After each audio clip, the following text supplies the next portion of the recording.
What's going on, everyone? It is Jamil with Milman Studios. Thank you so much for tuning in to another video. Before we get in today's video, I want to thank you guys for your support. Big news, check out my website at www.milmidstudios.com. On my website, I'm selling some presets. I have two preset packs. The first one is my Milman Studios Street Portrait Preset Pack Mark 1. And the second preset pack that I have is for my black and white workflow called the Stark Contrast Black and White Presets Mark 1 as well. Be sure to follow me on Instagram at Milman Studios and my black and white page at Stark Contrast. Purchase of the presets does support the channel, and I do appreciate all of you guys who continue to support. Now let's get into this video, guys. Disclaimer, I am not a wedding photographer. I have done a few weddings, but I do not call myself a wedding photographer. Much respect to every wedding photographer out there. It is not easy work. For one, it is hard on your body depending on what kind of kit you're carrying. And two, there's a lot of stress involved making sure you get that shot for this very special day. So it's not something that I'm built for.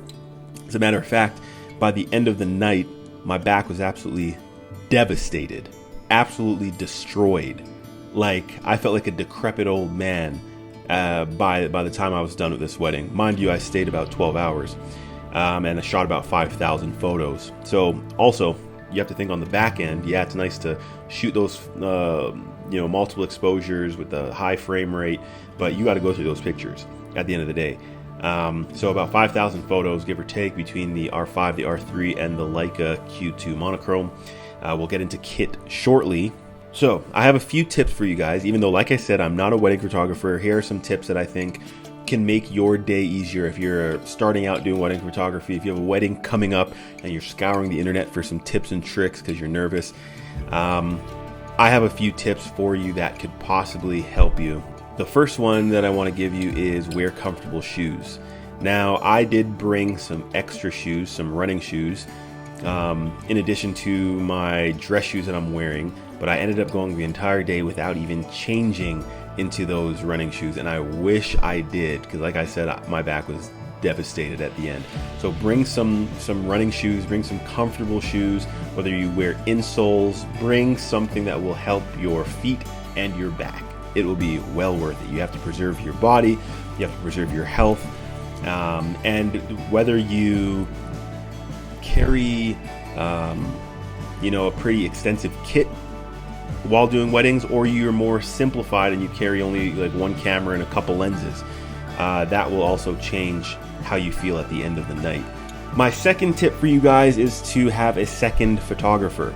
I was fortunate, my little sister, she was willing to come for a couple hours to help me out and shoot the ceremony. Being a single person doing wedding photography, I've done it before, and it is a lot of work. You're on your feet, you're running back and forth, you're trying to get different angles. It's so much easier, and it acts as a force multiplier when you have a second shooter. So Janelle, I was able to tell her, where she should stand and what she should look for when she's shooting, to kind of complement what I was doing. And in the end, yes, you do have a lot more photos, but you also have a bit more selection to choose from when you're picking those final images.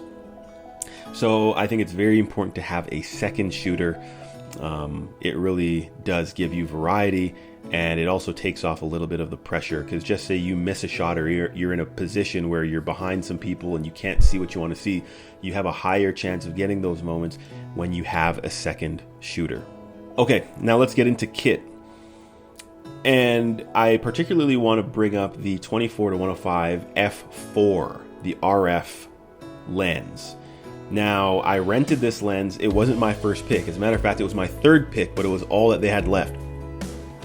Before I get into that lens and the body that I rented, let me tell you exactly all the cameras in the kit that I brought. So I brought the R3, that's my main workhorse.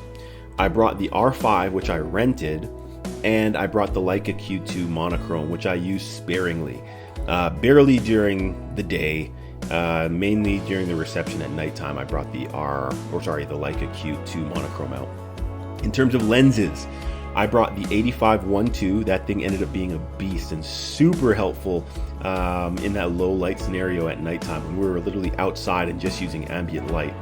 And then also for portraits or just general images, the 85-1.2 is just a beastly lens. I rented the 24-105 f4. So I went to the camera store and I asked for the 24-70. They had nothing in stock. It was already rented. So I asked for the 28-70 f2, nothing in stock. And then I asked, well, what do you have? And they said, well, we have the 24-105 f4. And you know what? Being a photography snob, you're like, I want the 2.8 or nothing. But in my head, I was like, you know what? The 24-105 can be a very versatile lens. If there was a 2.8 version of that, that would literally be, I'm not going to say it would be my one and done, but it would probably be one of two lenses that I own. But you know what? Reluctantly, I decided to go with it to give me a wide lens and a lens that I can shoot at distance. And I'll tell you this right off the top, guys. This lens is incredible during the day. When you're shooting in these sort of conditions where it's nice bright light, lighting is not an issue, this lens does it all. And I was not really wanting for anything more when I had this lens in hand. It reached out and touched at long distances, and it was able to get good context at 24mm. The f4, people are scared of that, and they're like, oh, this is a bad lens, oh, it's not fast, blah blah blah. Guys, from first-hand experience shooting a full day wedding, at least during the day, during the ceremony, this lens was killer, and I really recommend this lens. If you are, honestly, I think it's a great travel lens because you get that wide and you get that telephoto. But for a wedding day, honestly, I would rent this again. As a matter of fact, if I was a wedding photographer, I would buy this lens. Can't say enough good about this lens. If your concern is image quality when it comes to the 24-105, you have nothing to fear. As you guys can see, the images coming out of this lens are absolutely beautiful. And it really humbled me and it opened my eyes to the beauty of this lens, truly. I was comfortable shooting very important images and very important moments with this lens, knowing that the image would be beautiful. And they indeed were. There's also a lock on the lens so that, when you're handling the lens, moving around, it doesn't zoom out to 105mm. So I think that was a really cool function. As the lens ages and things start to loosen up a bit, that lock function can come in handy. In terms of weight, the R3, it's a big body, but this lens, for what it was, being an f4, it's quite light. I'll put the weight of the lens on the screen, but it was very easily managed. And even, just being able to go down to 24mm at f4, and then if you do have to push out to 105 just with the flick of a wrist, I think it's super versatile. It's a great lens. Another tip that I would give you, if we're moving away from gear now, just for a second at least, another tip I would give you is to get a shot list from the bride. So definitely meet with the clients and then kind of get an understanding of what images they want, what sort of aesthetic they want for when you're editing. And then most importantly, getting them to document what shots they want you to capture during the service. There are going to be some shots that are obvious, like the first kiss, the exchanging of the vows, the rings, all that kind of thing. You want parents' reaction, facial expressions, the laughter, all that stuff. You want to really capture those moments.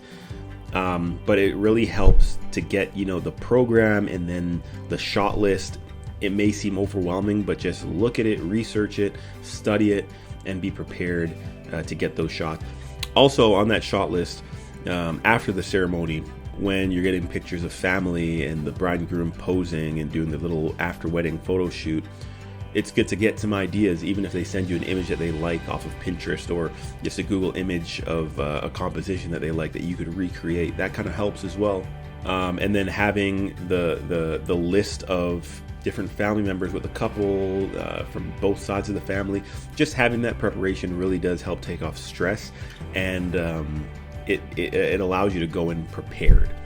If we're on the topic of preparation, you also want to go to the rehearsal the night before the wedding or whenever they have that rehearsal, just so you can test out your gear and you can kind of go through a drill as to what to expect. So the cues, the timing, the route that people are going to take, and then you can adjust and you can fine tune and you can see what lens works best for what situation, where you want to be to get the best composition. So I highly recommend that you go to the rehearsal and you test out your gear. Use that, yes, to test out your gear, but also to get accustomed to the program and what to expect.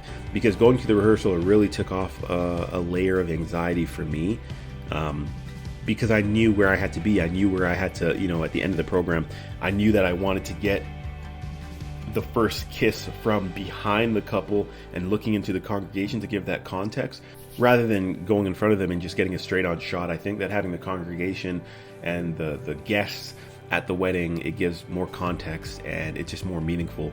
But I also knew that I had to run around after the kiss was done, because I knew that they were going to do a dip, and then they're going to have the guests throw rice paper, and it was going to be a really cool effect. So I knew that I wanted to get that from the back of the service. So just knowing the timing of the program, that helped me be where I needed to be to get the shots I needed to get. So those are my tips for wedding photography. Obviously, as I continue to do it, get more proficient with it, I will be able to develop more tips, and I'll be able to find or identify more nuances about wedding photography. Yeah, so to all the wedding photographers watching, thank you guys for your work. This is hard work. It's not easy, and I think there needs to be much respect given to people who do this full time and whose niche is wedding photography. So yeah, I hope that you're able to gather something of use from this video. Good luck to you if you are shooting a wedding tomorrow and you're cramming this video in tonight. Also guys, in the comment section, let me know what your kit looks like. What do you bring? What lens? What's your go-to lens for wedding photography? Do you only shoot with one body? Are you a risk taker? Or do you have multiple bodies, 2 or 3? I just want an idea of what your kit looks like, just to compare it with what I kind of bring. Again guys, thanks so much for tuning into this video. Looking forward to your input. Be sure to visit www.millmanstudios.com. And the best gear is the gear you have, and the best photos are the ones you take. Don't forget to keep on shooting.